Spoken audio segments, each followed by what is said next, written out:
Olá, eu me chamo Giovana Santos, farei a leitura da lição bíblica da CPAD do segundo trimestre do ano de 2024, que tem como tema lição 13, a cidade celestial.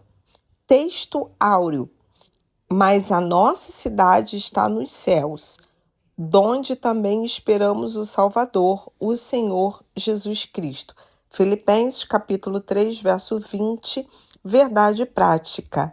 A cidade celestial é o alvo de toda a nossa jornada, que iniciou com o novo nascimento e se consumará com a entrada pelos portões celestiais. Leitura bíblica em classe em Apocalipse, capítulo 21, verso 9.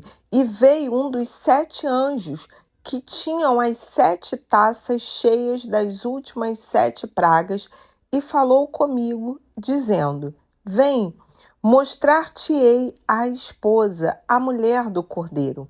E levou-me em espírito a um grande e alto monte, e mostrou-me a grande cidade, a santa Jerusalém, que de Deus descia do céu.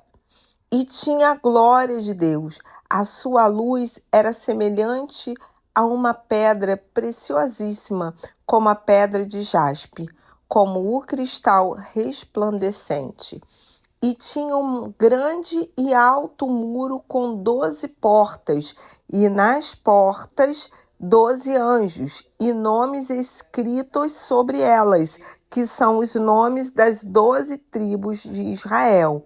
Da banda do levante tinha 3 portas, da banda do norte 3 portas, da banda do sul 3 portas, da banda do poente 3 portas. E o muro da cidade tinha 12 fundamentos, e, neles, os nomes dos 12 apóstolos do Cordeiro. Apocalipse, capítulo 22, a partir do verso 1 até o 5. E mostrou-me o rio puro da água da vida, claro como cristal, que procedia do trono de Deus e do Cordeiro. No meio da sua praça e de uma e da outra banda do rio estava a árvore da vida, que produz 12 frutos, dando seu fruto de mês em mês, e as folhas da árvore são para a saúde das nações. E ali nunca mais haverá maldição contra alguém, e nela estará o trono de Deus e do Cordeiro, e os seus servos o servirão, e verão o seu rosto, e na sua testa estará o seu nome. E ali não haverá mais noite, e não necessitarão de lâmpada, nem de luz do sol, porque o Senhor Deus os alumia e reinarão para todo sempre. Introdução. Os cristãos que têm conhecimento das Sagradas Escrituras sabem que não foram destinados para viver apenas neste mundo. Aqui somos peregrinos e forasteiros. 1 Pedro, capítulo 2, verso 11. Brevemente, os portões celestiais se abrirão e partiremos para viver eternamente com o Pai em nossa pátria celestial. Filipenses, capítulo 3, verso 20. Por isso, estudaremos a respeito do paraíso eterno, a cidade celestial, o eterno estado em que desfrutaremos da presença de Deus e como as Escrituras ensinam como será a nossa glorificação final. Aqui se encontra o que nos aguarda ao final da nossa jornada cristã. Tópico 1. Paraíso eterno. O que é o paraíso? A primeira definição que podemos mencionar de paraíso é o céu como morada de Deus, dos anjos e dos salvos, segundo Coríntios, no capítulo 12, do verso 2 ao verso 4. Quando estava na cruz, nosso Senhor fez uma promessa ao ladrão arrependido. Em verdade te digo que hoje estarás comigo no paraíso. Lucas, capítulo 23, verso 43. Essa promessa foi prontamente cumprida, pois quando, por ocasião de sua morte, o corpo do Senhor Jesus foi para a sepultura, mas seu espírito para o Pai, ou seja, para o céu, lugar de habitação de Deus. Lucas capítulo 23, verso 46. Não há como mensurar tamanha alegria do ladrão ao ouvir de Jesus a promessa de um encontro no paraíso. Este lugar é a expressão de toda a soma das bem-aventuranças em Cristo. O apóstolo Paulo foi arrebatado e levado ao paraíso, segundo Coríntios capítulo 12, verso 4, que é o mesmo lugar que aparece em Apocalipse capítulo 2, verso 7. O que é cidade eterna? Depois do julgamento final, após o milênio, em Apocalipse 20, é a purificação da terra por meio de fogo. Segundo Pedro, capítulo 3, verso 10. Surgirá a nova Jerusalém, que figura como a cidade eterna de Deus. Apocalipse, capítulo 3, verso 12, 21 e 22. Quando esteve neste mundo, o Senhor Jesus assegurou que prepararia um lugar para os santos. Em João, capítulo 14, versos 2 e 3. A nova Jerusalém, criada por ocasião da purificação ocorrida na terra, referência em 2 Pedro, capítulo 3, verso 10, tem sua origem no céu e será também terrena, visto que substituirá a antiga cidade que estava contaminada. Ela descerá diretamente dos céus. Apocalipse capítulo 21, do verso 1 ao 3. Nessa ocasião, os salvos serão cidadãos dessa cidade, desfrutarão das bênçãos eternas e habitarão com seus corpos transformados em um estado glorioso. 1 Coríntios, no capítulo 15, verso 54. Tópico 3. Quando a eternidade começará?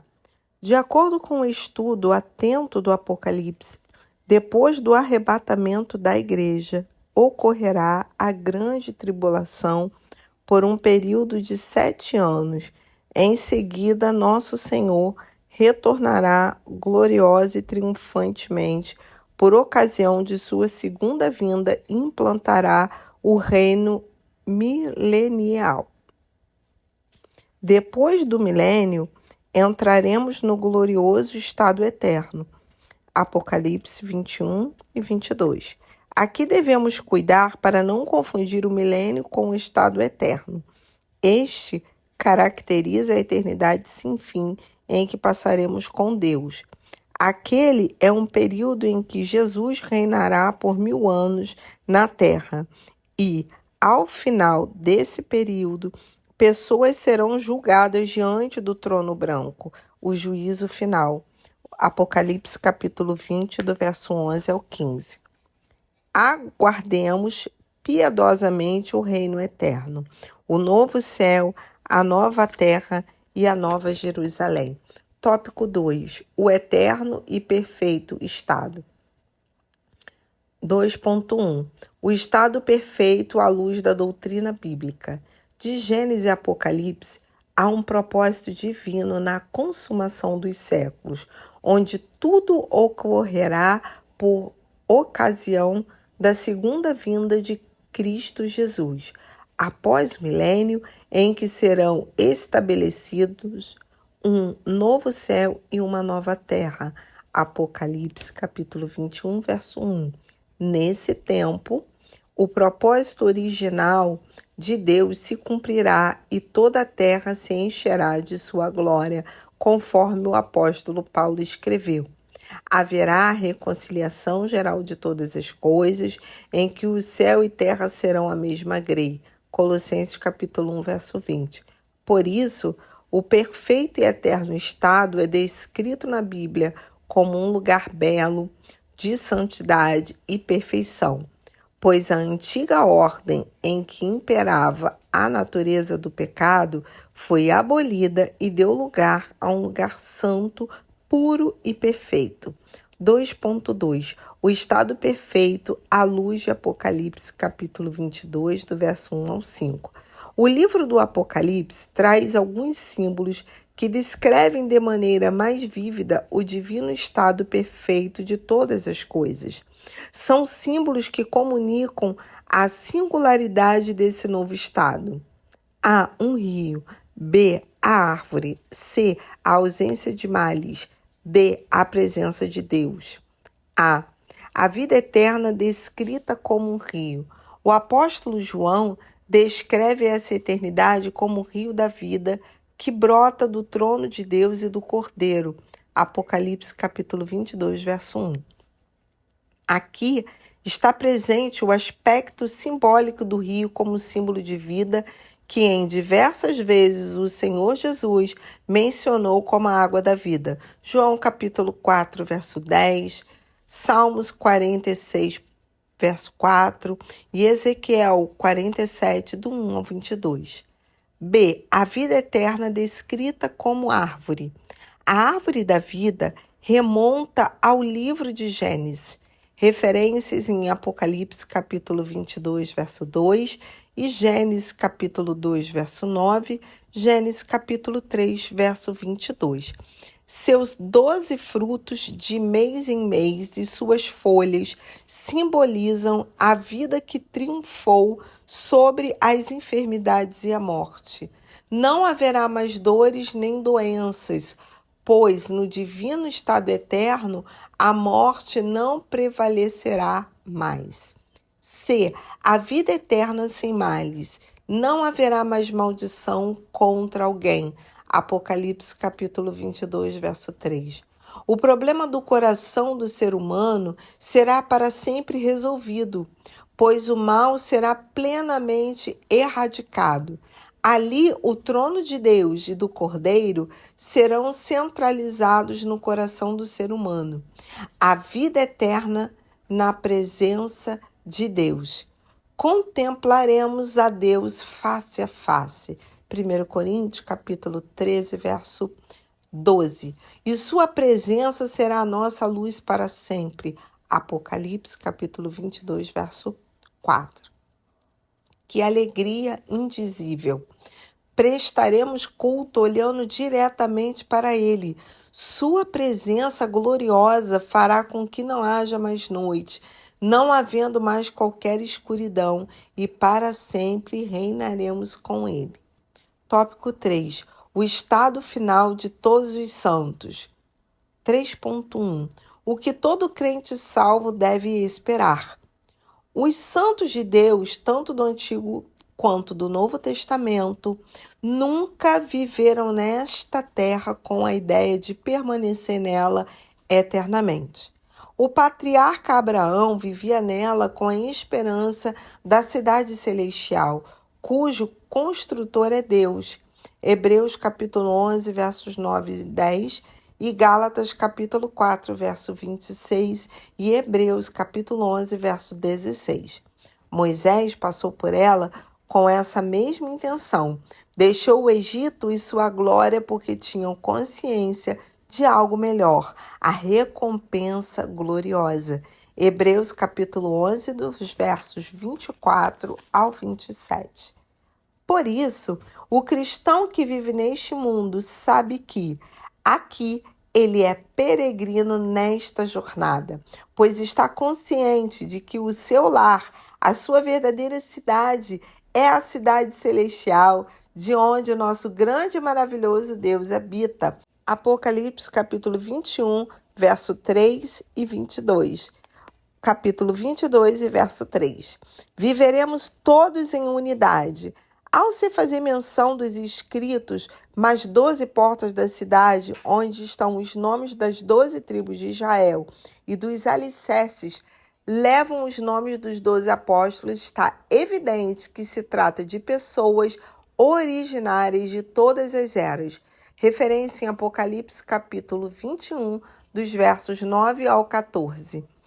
As pessoas tanto de Israel quanto da igreja serão reunidas, formando um só corpo de Cristo, cumprindo-se plenamente dessa forma o que está escrito em Gálatas. Nisto não há judeu e nem grego. Gálatas capítulo 3, verso 28. Viveremos na nova cidade sem qualquer tipo de segregação, discriminação e diferença de classe, pois seremos um só povo em Cristo Jesus. 3.3 Finalmente em casa. Sabemos que nossa morada final não é aqui neste mundo, nem na sepultura. Prova disso é que somos denominados de peregrinos e estrangeiros nesta terra. Hebreus capítulo 11, verso 13.